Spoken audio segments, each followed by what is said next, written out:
Hello everybody and welcome back to Tech Idea. Here we make tutorials on topics that might be helpful to you in one way or the other. And today I'm going to be showing you guys on how you can add a resume on LinkedIn. So let's get started, shall we?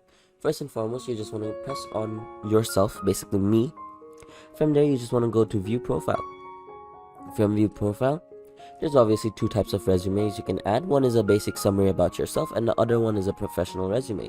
Now, in order to add that professional resume, all you want to do is press on more.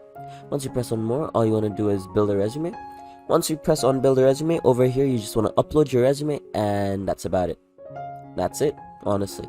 That's it. After that, your resume should be on your profile and anyone that's interested in working with you should be able to click on that resume of yours. With that being said, thank you so much for watching. I hope you found this video helpful. If you did, please drop a like, and if you want to see more videos like this in the future, don't forget to hit that subscribe button as well as that notification bell. Thank you so much for watching. Bye bye.